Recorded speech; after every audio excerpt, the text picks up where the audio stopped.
Hello everyone, I'm Batuhan Evci and I'm a student in Çankırı Kırık University in International Relations Department. And today we'll talk about the concepts of war and jihad in Islam and the doctrine of just war. Let's start with you. Could you talk about yourself a little? Hi, I am Ömer, 21 years old. I live in Spain for 6 months for Erasmus program. I'm a student of Department of Mechanical Engineering at Selçuk University. And today I'm here to answer your questions. Okay, thank you. Let's start the first question. Is it legitimate to set up ambushes in war? Ambushing during war is a form of deception. Even if you have an enemy, you shouldn't do it to the people. You must be fair in battle. But for some people, this is actually a tactic. You can win the war with tactics. It's kind of an ambush, but it's not. Okay, thank you. Let's continue with the second question. There is a theory of St. Thomas. It's called just war theory. Can you talk about that theory and tell us how should right war be? Of course. The classic just war theory has its origins in Christian theology. Saint Augustine is usually identified as the first individual to offer a theory on war and justice. The saint referred to the Bible and regarded some wars as necessary to aim an evil. Saint Thomas Aquinas revised Augustine's version, creating three criteria for a just war. First, the war needed to be waged by legitimate authority. Second, have a just cause. And third, have the right intentions. The just war theory is a set of rules of military combat.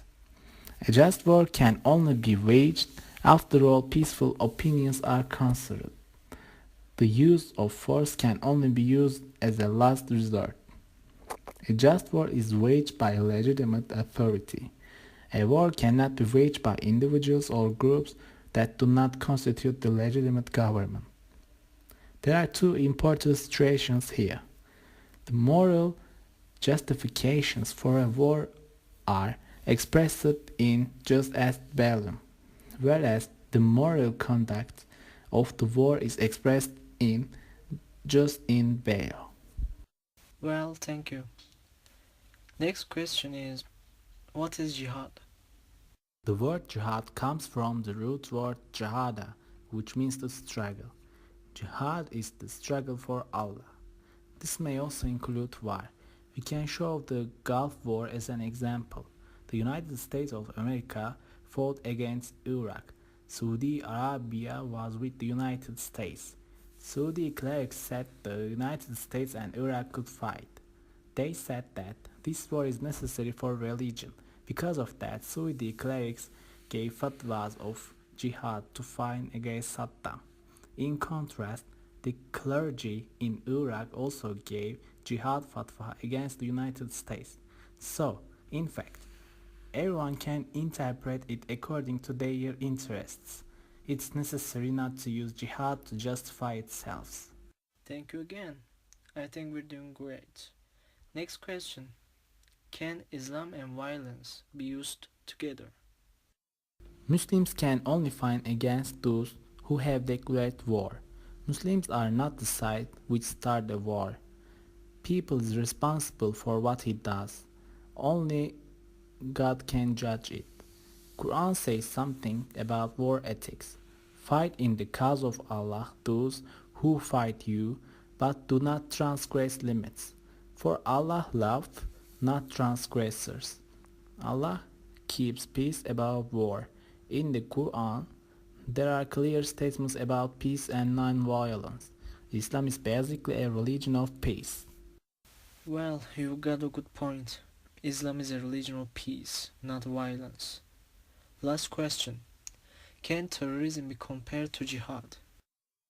Terrorism is usually defined as ideologically motivated, indiscriminate violence that targets civilians with the intention of inspiring terror in order to achieve political ends.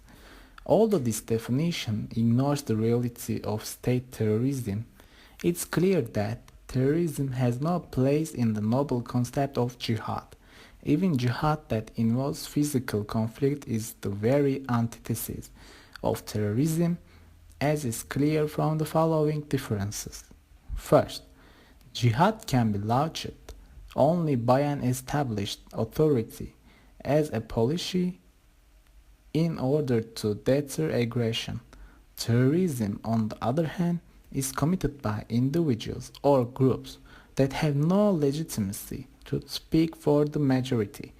When terrorism is committed by states, it usually depends on misleading the masses. Second, jihad is limited to combatants while terrorism involves indiscriminate killing of civilians. Third, jihad, when the need arises, is declared openly, while terrorism is committed secretly. Fourth, jihad is bound by strict rules of engagement, while terrorism is not bound by any rules. Thank you for joining me today. I think we had a great time.